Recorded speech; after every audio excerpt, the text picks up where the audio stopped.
Dr. Yukti Arora. So your expertise is in precision schooling, right? So ma'am, before we get in the questions, can I have a few words about yourself? Sure. So I'll keep it short. Very good afternoon to all of you. And I would really like to extend a very, very, very heartfelt thanks to all the organizers of National Education Forum for having this, very timely initiative. Thank you. And talking about myself, I'm a scientist turned educator. Wow. I did my undergraduation and post-graduation from University of Delhi. I was in Hindu College. Okay. And I moved on to do my PhD from Tata Institute of Fundamental Research in Mumbai, where I worked extensively on solar cells and solar batteries. Okay. And then I pursued a career in science communication. I was until recently I was working with Ashoka University. Oh. And then I sort of transitioned into school education. I'll talk about that transition moving forward. Just about to go there only. Yes. So ma'am, really interested to know how from you thought of going from scientist to precision schooling. Like you have the first Precision Schooling Institute in India. Absolutely. Yes. So, please elaborate on that, ma'am. Sure. I'll take you back in time. So I'm someone who never grew up in an academic environment. Okay. I come from a business family where education is more of a tick box activity, more of a formality than passion. Okay. Right? So it just has to be done. Yes. But I was that one curious kid who asked a lot of questions. Why do we see rainbows on some days? Why are these bubbles forming when I wash my hands? How does this aeroplane fly? So on and so forth. So that hunger to really understand the science behind different concepts that we see in our day-to-day lives, I sort of pushed me to pursue a career in science, and I ended up doing a PhD in chemical sciences from TIFR Mumbai. And I've spent a lot of years, in research trying to understand these complex molecules. But here we were trying to understand children, infinitely more complex species, treating them the same way as if they were all the same, right? Exactly. So this was the thought that stuck with me, and it sort of founding Navriti, which is this name of the institution I'm a part of. So founding Navriti was my response to that. I wanted to build an institution which was really about understanding how each child's brain is wired, how does a child's brain processes information, and understanding each child precisely. So essentially precision schooling starts with child and not with institution at Navriti. Okay. So let's move on to the next question, ma'am. The phrase precision schooling is quite powerful. Yes. Can you unpack what it means? Right. So the term precision schooling, I actually get that asked quite a lot. So precision schooling is not just another term for personalized education. It is much deeper than that. Right? So precision schooling stems from the concept of precision medicine. It has its basis in sciences. At Navriti, we really map each child's brain. How it processes information, how it regulates emotion. So every child is given a complete, special focused. Yes, and I'll talk about how we do it. Right? So we try to understand what motivates a brain and how brain really processes the information and how our body is supporting brain. All right. So we do a lot of cognitive assessments. We do emotional profiling. We do very comprehensive physical fitness assessment. So that at the end of the day we have a blueprint of how your child truly learns the best, right? So basically precision schooling is, personalized learning is more about tweaking the surface, but precision schooling is rebuilding the foundation. So it is not reactive, but what we call it is more proactive, it is preventive, and it is deeply human.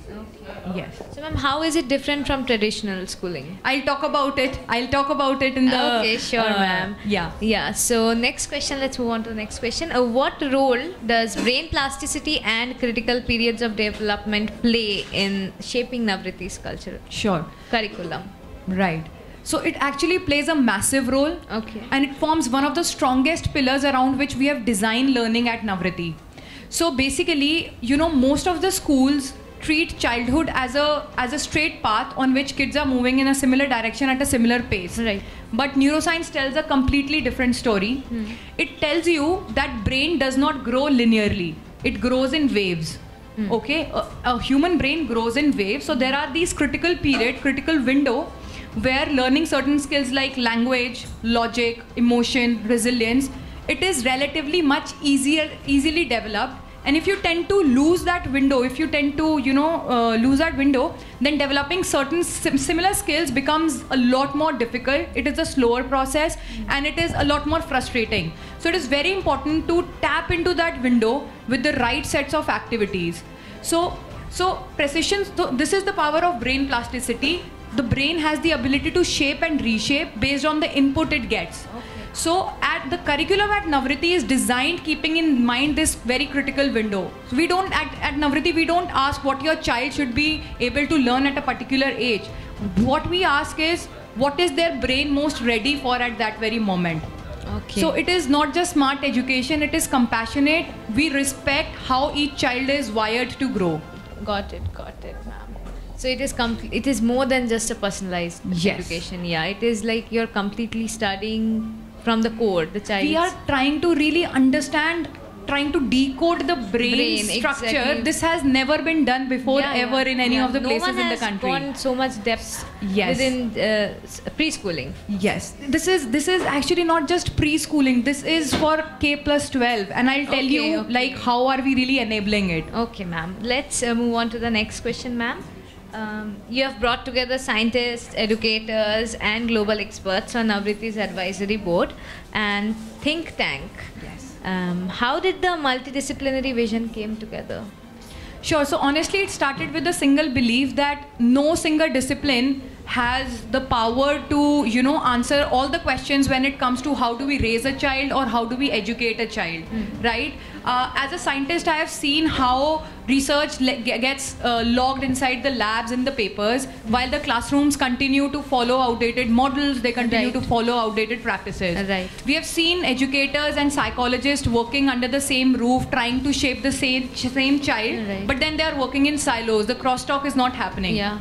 So the idea was to really bring in all the experts onto the same table, and then ask that question: what if child's development can be guided by the principles of neuroscience, by the enrichment of psychology, and get it delivered by the wisdom of the experienced educators?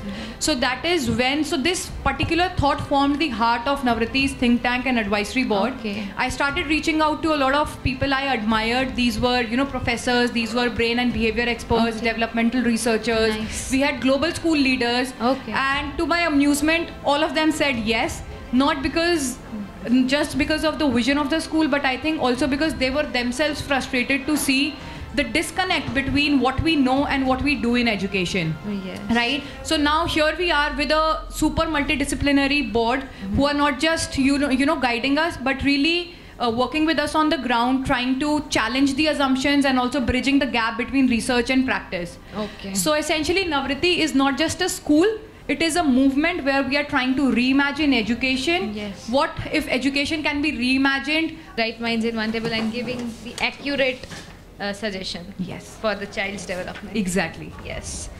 And I think we'll have to go on to the last question, ma'am. I wish we had more time. What would you say to a parent who's on the fence, torn between tradition and transformation when choosing a school? All right. I think I would say I understand as a parent, the instinct to choose what is familiar, what is known is so strong, and tradition has always provided us that comfort. Right? So we need to understand one thing, that the times we grew up in and the times now the children are growing up in is completely different. And parents deep down, they sort of have also analyzed that, they have assessed that already.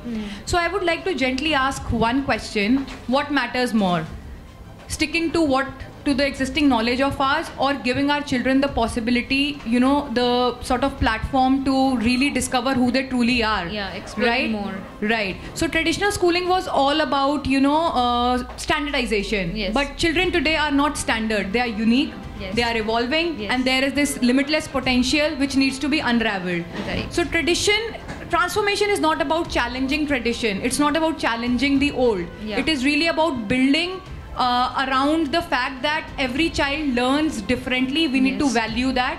So at Navriti, we honor respect, we honor discipline, we honor academic strength.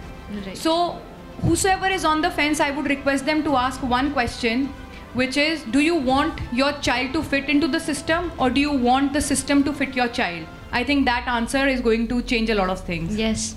Truly a very, very unique question, ma'am. Thank you. Thank you so much. It was great having